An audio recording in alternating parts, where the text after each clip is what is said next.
semuanya dan selamat datang di Jewish World Weekly di I24 News. Saya Emily Francis. Setiap minggu kami membahas cerita, isu, tokoh, dan wawancara yang menarik bagi komunitas Yahudi di sini, di Israel, maupun di seluruh komunitas Yahudi global. Dan kita mulai dengan berita utama dari dunia Yahudi minggu ini. Silakan simak. Seorang pria berusia 46 tahun menyerang seorang jemaat dan petugas keamanan saat ibadah Syabat di sinagoga pusat Manhattan pada Jumat malam. Petugas kepolisian New York segera berada di lokasi dan menangkap tersangka, dan tidak ada yang mengalami luka serius. Pelaku yang bernama Joshua Montes telah didakwa dengan kejahatan bermotif kebencian. Wali kota New York City, Zohran Mamdani, bertemu dengan para rabi yang memperingatkan bahwa retorika anti-Israel yang ia sampaikan membuat warga Yahudi di New York merasa tidak aman. Para peserta mendesaknya untuk, kutip, meredakan suasana dan menghindari bahasa yang menjelekan Israel itu sendiri.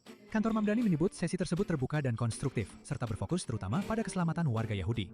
Sebuah jajak pendapat baru dari YouGov menunjukkan bahwa 47% warga Inggris sekarang menginginkan lebih sedikit atau tidak ada migran dari Israel, naik dari 39% pada tahun 2016.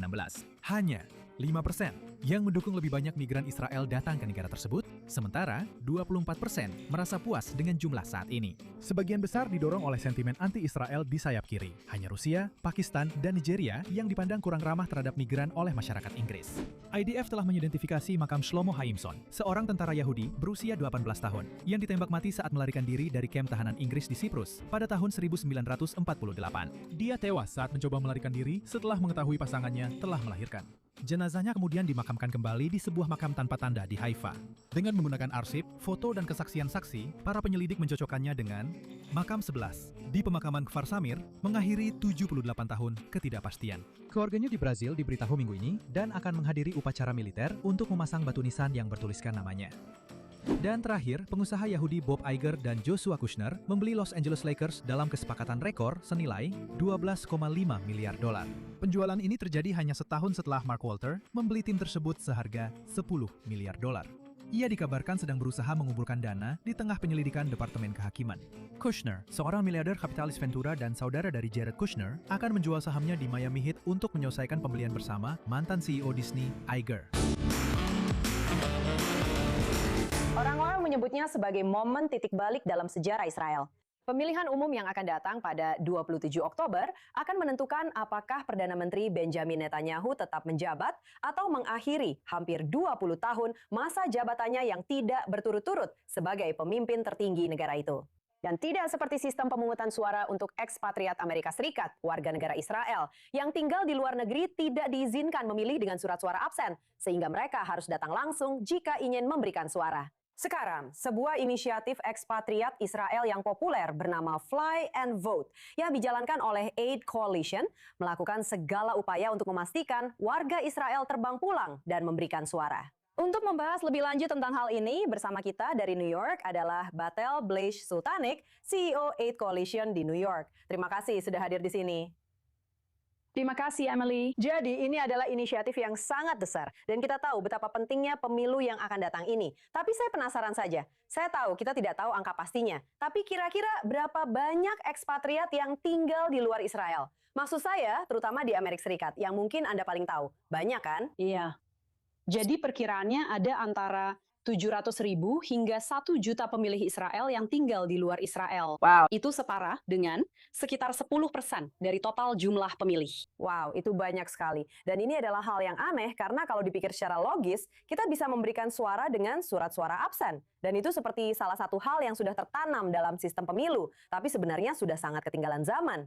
Ada kertas, amplop, dan hal-hal seperti itu yang membuat perubahan jadi terhambat dan pasti sangat membuat frustrasi. Benar, Emily. Tidak seperti banyak negara demokrasi lainnya, Israel tidak menawarkan pemungutan suara absensi secara umum. Jadi, jika kamu adalah warga negara Israel yang tinggal di luar negeri, kamu harus benar-benar hadir secara fisik di tempat pemungutan suara di Israel untuk memberikan suaramu. Dan aku bisa membagikan hal ini kepadamu. Untuk mengetahui motivasi warga Israel di luar negeri, awal tahun ini kami melakukan survei terhadap 4.500 warga Israel di luar negeri, di mana 84% menyebut pemilu ini sebagai salah satu yang terpenting dalam sejarah Israel, 73% ingin terbang dan memberikan suara, Dan 45% akan melakukan apapun yang diperlukan. Jadi, kami mengidentifikasi hambatan-hambatannya dan kami membantu untuk mengatasinya. Benar. Maksud saya, terutama kita tahu biaya adalah masalah. Apalagi dengan adanya perang dan hanya untuk tiket pesawat saja sudah sangat mahal dan mungkin tidak realistis. Jadi, ceritakan tentang inisiatif ini dan bagaimana inisiatif ini membantu menjembatani kesenjangan tersebut. Dengan senang hati, terima kasih sekali lagi. Jadi, Fly and Vote adalah inisiatif yang non-partisan. Ini adalah inisiatif internasional untuk meningkatkan partisipasi pemilih dari koalisi AID yang bertujuan membantu warga Israel di seluruh dunia untuk menggunakan hak mereka dan memberikan suara. Lalu, bagaimana cara kami melakukannya? Kami menjalankan pusat informasi yang menyediakan informasi umum terkait pemungutan suara dan pemeriksaan kelayakan. Dan kami juga memiliki platform bantuan perjalanan dan logistik. Kamu lihat, menjelang tenggat waktu yang ketat seperti hari pemilu, fleksibilitas tanggal dan ketersediaan kursi juga menghilang. Dan beberapa orang tidak bisa menemukan kombinasi perjalanan yang lebih cerdas sendiri. Jadi sistem kami menampilkan pilihan-pilihan tersebut secara tepat dengan menggabungkan rute komersial, berbiaya rendah, dan rute penghubung. Dan juga saat kita mendekati tanggal pemilu, ada pilihan penerbangan charter khusus. Semua itu dimaksudkan untuk menambah ketersediaan dan mungkin membantu menjaga harga tetap wajar. Ya, tapi pemerintah Israel memberikan perlawanan. Maksud saya, kita tahu beberapa minggu lalu ada laporan tentang inisiatif yang mengancam akan menuntut dan segala macam. Kamu tahu, jelas, pasti ada semacam motif politik untuk menghentikan pembatasan penerbangan charter ini. Maksud saya, bagaimana ini bisa disebut demokrasi? Jadi, saya harus mengatakan bahwa ini benar-benar inisiatif non-partisan. Kami tidak memihak. Kami mendukung hak untuk memilih. Kami tidak menanyakan orang-orang bagaimana mereka memilih. Kami tidak mendukung partai atau kandidat manapun. Warga Israel di luar negeri berasal dari seluruh spektrum, dan inisiatif ini terbuka untuk semua orang. Dan penting untuk dicatat, ini adalah perbedaannya. Kami tidak membeli tiket dan kami tidak membiayai perjalanan individu. Peserta membayar sendiri.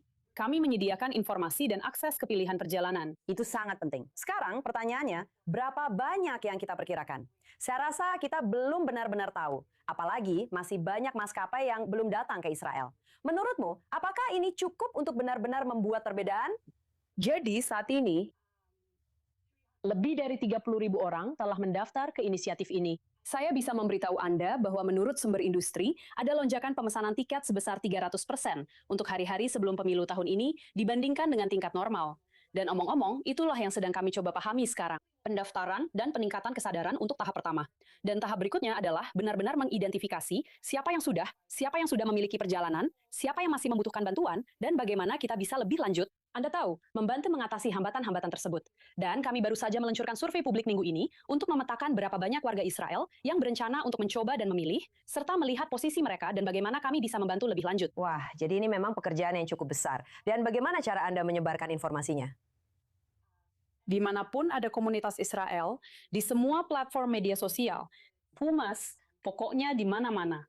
Kami menyebarkan informasi, bahkan melalui Lihat, Anda itu saat benar. ini Kami juga. tahu Terima bagian kasih. itu. Baiklah, terima kasih banyak. Akan sangat menarik untuk melihat bagaimana hasilnya. Batal-Batal Blage Sutonik, CEO 8 Coalition di New York. Terima kasih. Yang terpenting adalah Anda sampai di Israel dan memberikan suara. Jarak seharusnya bukan alasan untuk kehilangan suara Anda. Fly and vote semuanya. Terima kasih sekali lagi.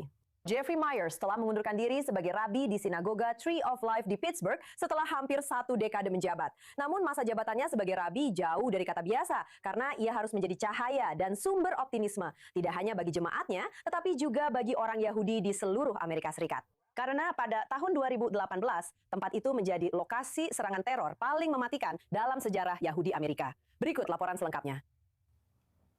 Saya menutup bab ini dengan rasa syukur atas semua berkah yang telah saya terima. Ketika Jeffrey Myers menerima peran sebagai rabi dan pemimpin nyanyian liturgi di sebuah sinagoga di Pittsburgh pada Gelak tahun 2017, dia tidak pernah membayangkan seperti apa peran itu akan berubah hanya 1 tahun kemudian. Pada Sabtu pagi tanggal 27 Oktober 2018, 11 jemaatnya di sinagoga Tree of Life ditembak mati oleh seorang ekstremis alt-right, menjadikannya serangan antisemit paling mematikan dalam sejarah Amerika. Rabbi Myers tiba-tiba menjadi sorotan nasional dan internasional, diberikan tugas berat untuk memimpin, tetapi juga membantu menyembuhkan jemaatnya. Peran yang saya dipanggil untuk lakukan adalah bagian penyembuhan, memposisikan jemaat agar bisa memasuki babak baru ini seperti apa nantinya. Seperti apa jemaat yang telah mengalami penembakan massal? mengambilnya sebagai kesempatan untuk mengubah diri mereka dan ingin menjadi seperti apa mereka. Robbie Myers berada di sinagoga hari itu dan berhasil bersembunyi dari penembak. 11 korban jiwa berusia antara 54 hingga 87 tahun. Tanggung jawab yang datang dengan menjadi seorang pemimpin agama yang selamat dari peristiwa mengerikan seperti itu adalah memastikan bahwa kehormatan dan martabat 11 korban selalu dijunjung setinggi-tingginya. Setelah serangan itu, dia mengatakan bahwa dia merasa sulit untuk berdoa. Dia membaca kitab Mazmur, mencoba mencari makna. Di tengah membaca semua 150 pasal, dia menemukan kalimat di pasal 121 yang berbunyi, "Pertolonganku datang dari Tuhan, pencipta langit dan bumi." Dia mengatakan bahwa hal ini memberinya kekuatan dan keberanian untuk mengambil kendali atas situasi. Dia bersaksi di persidangan penyerang dan telah membantu membangun kembali komunitas, baik secara emosional maupun fisik. Gedung tersebut telah kosong sejak serangan itu, sementara jemaat pindah ke lokasi lain. Namun, sinagoga Tree of Life yang telah dibangun kembali akan dibuka pada tahun 2028. Pekerjaan sedang dilakukan di bagian utama ruang ibadah gedung yang akan tetap dipertahankan. Bagian berikutnya dari gedung kemungkinan akan mulai dibangun dalam beberapa bulan ke depan. Mungkin dalam 2 tahun, kami akan kembali ke rumah permanen di gedung baru yang akan menceritakan kisah tentang apa yang terjadi, menjadi peringatan atas apa yang terjadi, dan mengajarkan orang-orang tentang antisemitisme. Jadi kami cukup bersemangat tentang masa depan di sini. Robbie Myers pensiun di usia 70 tahun dan meninggalkan warisan yang mungkin tidak banyak orang prediksi saat ia mulai. Namun, warisan itu sangat disyukuri oleh banyak orang. Melewati sesuatu seperti itu bukanlah hal yang mudah. Dan dia telah memimpin dengan mantap dan menjaga semua orang. Dan menurutku, dia memang pantas mendapatkan waktu istirahat dari semua itu. Tidak seorang pun seharusnya harus menghadapi kengerian yang harus Robbie Myers bantu jemaat dan komunitasnya lalui. Dan dia telah melakukannya dengan cara yang sangat indah dan teguh, selalu memimpin dengan harapan untuk masa depan. Dengan konflik dengan Hizbullah yang masih berlangsung, ada upaya bersama untuk memindahkan makam orang Yahudi Lebanon yang dimakamkan di Beirut dan Sidon, terutama makam mereka yang kerabatnya tinggal di Israel.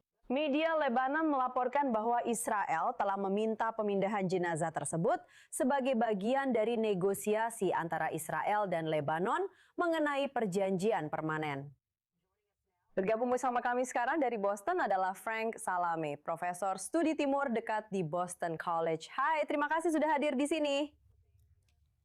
Terima kasih atas undangannya, saya menghargainya. Sebagai seseorang yang sangat memahami hal ini, Anda telah menulis buku tentang sejarah Yahudi Lebanon. Ceritakan lebih banyak kepada kami. Maksud saya, kami tahu karena ada kebangkitan kembali di Suriah. Tetapi komunitas Yahudi Lebanon sangat kuat selama berabad-abad. Ya, maksud saya ini adalah sesuatu yang sangat tua. Komunitas yang sangat tua. Dan ini bukan saya yang mengatakan. Ini adalah, Anda tahu, anggota komunitas itu sendiri dan memo tulisan mereka sendiri di arsip komunitas.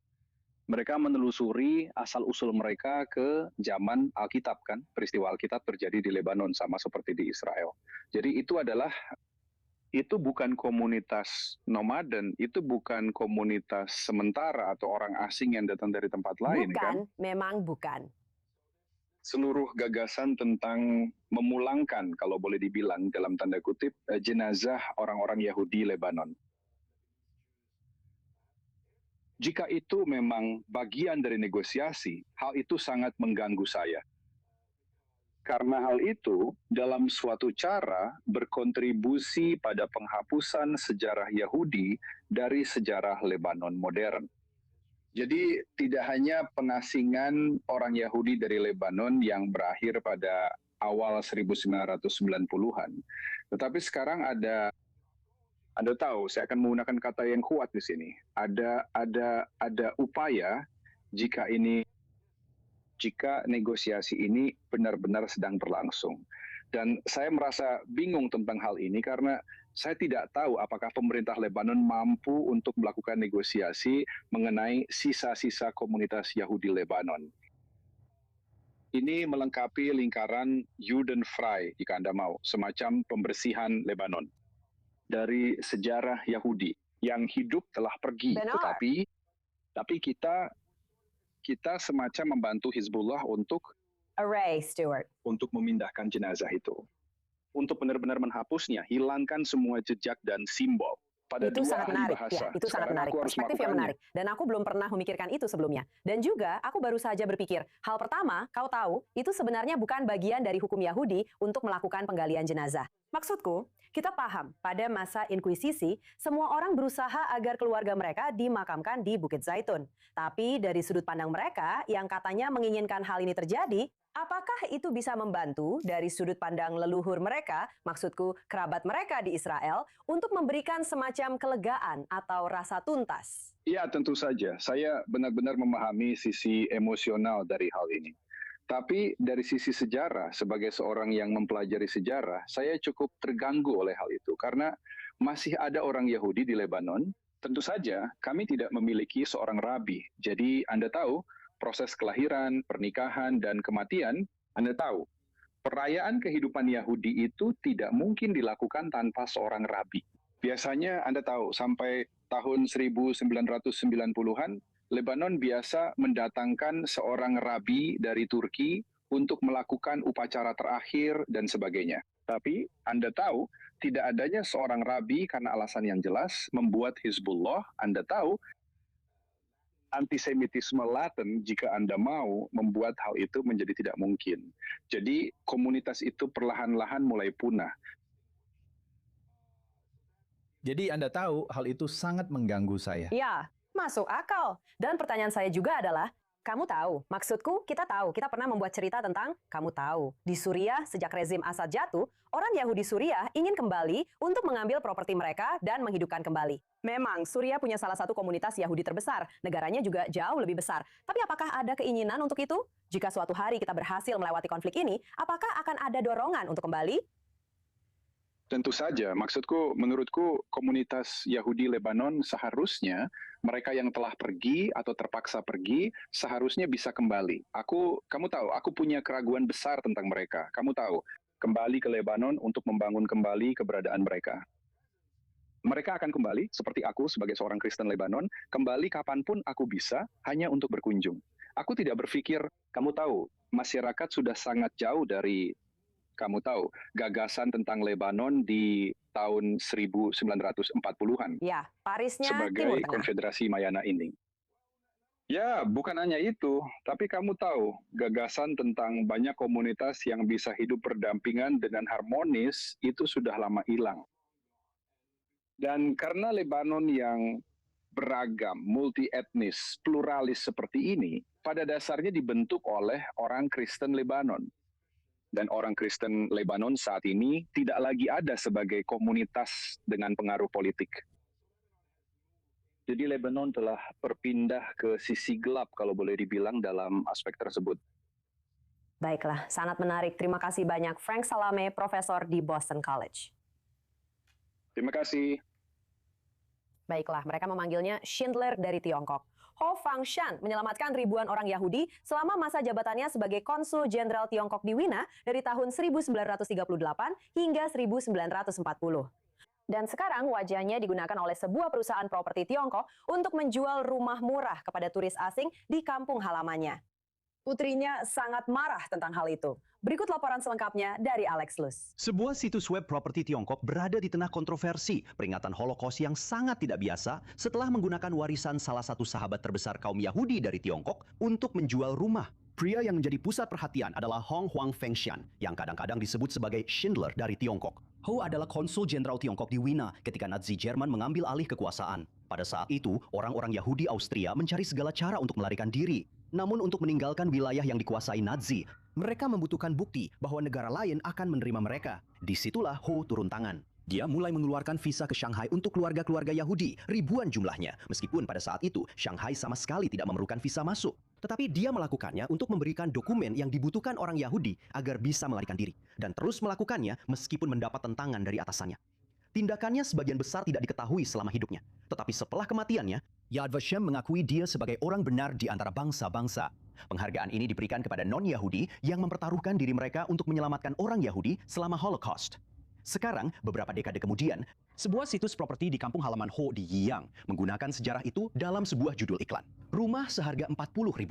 Mengaitkan penyelamatannya terhadap orang Yahudi secara langsung dengan promosi properti. Putrinya yang berusia 75 tahun, Manlin Ho, mengatakan bahwa itu sudah melewati batas, menentang apa yang ia anggap sebagai pemanfaatan warisan ayahnya untuk tujuan komersial. Dan setelah munculnya protes, situs web tersebut telah ditutup. Jadi ini adalah kisah properti yang aneh yang kembali menarik perhatian pada babak luar biasa dalam sejarah Holocaust. Ketika sebagian besar dunia mulai menutup pintunya bagi orang Yahudi, seorang diplomat Tiongkok menggunakan kewenangannya untuk menandatangani visa dan membantu mereka melarikan diri meskipun mendapat penolakan dari atasannya sendiri. Nah, Anda tidak perlu pergi ke persimpangan dunia atau pusat Broadway di New York City untuk merasakan musikal-musikal terkenal yang telah lama melegenda. Nah, sekarang sebuah grup teater lokal Israel bernama Hamakor sedang mempersiapkan dan menghidupkan kembali Guys and Dolls dengan seluruh pemeran dan dialog berbahasa Inggris. Dan mereka sedang mengenakan sepatu dansa mereka untuk tampil di Pusat Kebudayaan Tal Aviv di alun-alun Habima. Berikut selengkapnya dalam laporan saya dari Center Stage.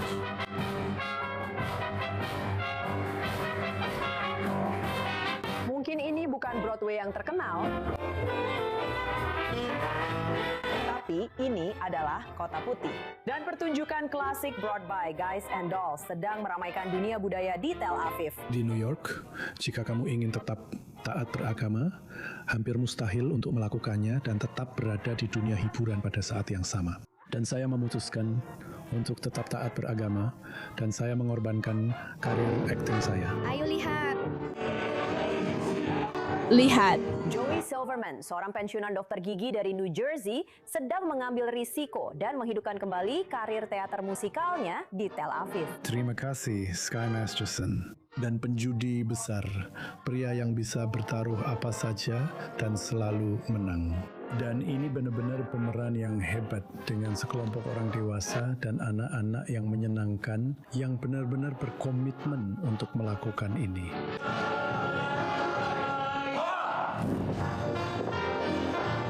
Pertunjukan ini diproduksi oleh Hamakor, sebuah perusahaan teater Israel yang menghadirkan pertunjukan Broadway berbahasa Inggris ke panggung di Israel. Orang-orang menyukai Broadway dan West End, dan itu tidak ada di sini. Dan orang-orang juga tidak banyak bepergian sekarang karena perang dan semua hal itu. Lalu kami berkata, mari kita gunakan kesempatan ini membuka teater yang menampilkan pertunjukan dalam bahasa aslinya. Jadi, kamu tahu, kami menampilkan Guys and Dolls dalam bahasa Inggris. Dan idenya ke depan adalah menampilkan pertunjukan dalam bahasa aslinya. Menurut pendapatku, jika aku boleh berkata begitu, Adelaide adalah inti dari pertunjukan ini. Dia lucu dan dia bersemangat, dia memang heboh sekali, tapi dia juga sangat lembut di dalam, dan dia hanya menginginkan apa yang semua orang inginkan. Dia ingin dicintai. I love you. Natanya Michelle mengatakan teater musikal telah menjadi penyelamat baginya setelah keluarganya melakukan aliyah dari Riverdale, New York, hanya beberapa hari setelah bat mitzvahnya. Ya, hadiah bat mitzvah yang luar biasa berat. Aku sangat kesulitan menemukan jati diriku setelah melakukan aliyah. Itu benar-benar kejutan budaya. Bukan hanya bahasanya saja, semuanya berbeda. Dan orang tuaku melihat iklan audisi teater komunitas dan mereka memaksaku. Dan sisanya adalah sejarah. Aku sudah bermain teater komunitas sejak usia 16 tahun. Haleluya! Dan aku juga begitu. Sedangkan Dori Yardeni yang dibesarkan di Afrika Selatan. Saya kembali ke Israel sekitar 8 tahun yang lalu untuk mendaftar. Saya bertugas di Angkatan Laut di Kedutaan, di Flotila ketiga. Dan setelah itu selesai, saya masuk sekolah akting. Dan sekarang saya mengenakan tuxedo model lama dan kemeja pink.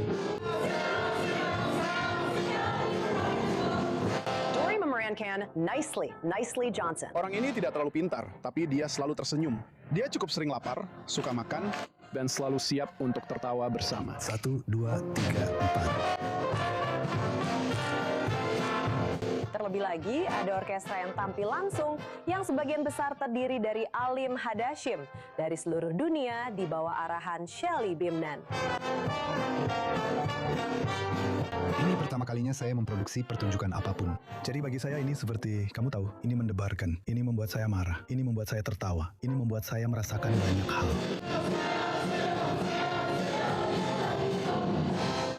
Tapi pada akhirnya, semua orang menonton musikal Broadway yang ikonik dan berharap bisa terhubung dengan penonton internasional, para pria dan wanita yang mencari wadah untuk bernyanyi dan menari. Hanya untuk memberikan wadah bagi para penutur asli bahasa Inggris di Israel yang berbicara bahasa itu dan hanya ingin merasakan sedikit suasana seperti di rumah. Dan juga untuk banyak penggemar teater yang suka, yang menikmati musik berbahasa Inggris dan menikmati musikal dalam bahasa aslinya, itu sangat luar biasa.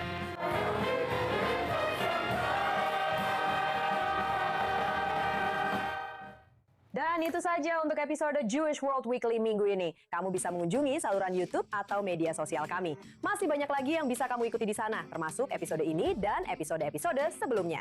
Semoga kamu menikmati acara ini. Saya Emily Francis. Terima kasih sudah menonton dan Shalom dari Tel Aviv.